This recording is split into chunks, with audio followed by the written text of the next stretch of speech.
আমার বন্ধুরা চলে এলাম নতুন একটা ভিডিও নিয়ে। তো আজকে এটা ছিল কয়েকদিন আগে লক্ষ্মী পুজোর পরের দিন।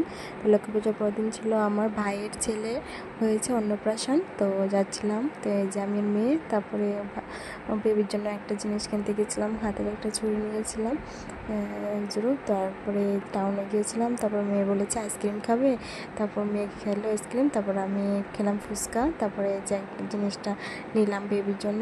তো আমি আর মেয়ে আস্তে আস্তে অনেক রাত হয়ে গেল।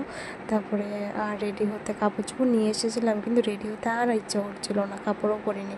তো এমনিতে ড্রেসে পরা ছিল, এতে চলে গেলাম।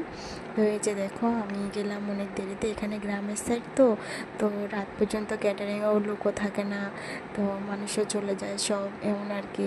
তো আমার তো অনেক দেরি হয়ে গেছে, সবাই বলছে এত দেরিতে, তো আর কি অনেকটা দেরি হয়ে গেল আমার। তো গিয়ে দেখছি সবাই ফটো ফটো তুলছে, ভিডিও করছে।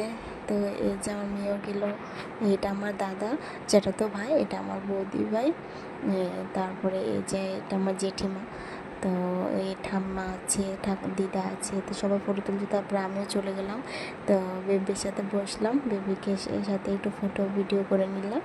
তো আমি তো সবাই লাস্টে এসেছি।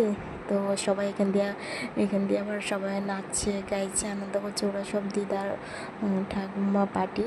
তো ওরা সবাই আনন্দ করছে, ওদের নাতি হয়েছে। তো এই যে আমি একটু চলে গেলাম, তারপরে আমাকে আবার এখান দিয়ে ডাকছে খেতে চল, ক্যাটারিংয়ের লোক সব চলে যাবে। তো আমি একটুখানি আনন্দ করলাম, তো করিডোরে, তারপরে চলে গেলাম খেতে। তো খাওয়াতে কী করেছে দেখো, ভাত দিয়েছে, ডাল দিয়েছে, তারপর বেগুনি দিয়েছে, আলুর ঝুরি ভাজা দিয়েছে, তারপর দিয়ে দিলাম মুড়ি ঘন্ট মাছের মাথা দিয়ে, তারপরে আর একটা সবজি কী দিল জানি, ঠিক খেয়াল নেই। তারপরে দিল পাটার মাংস, দিল মাছ, দিল ও ট্যাংরা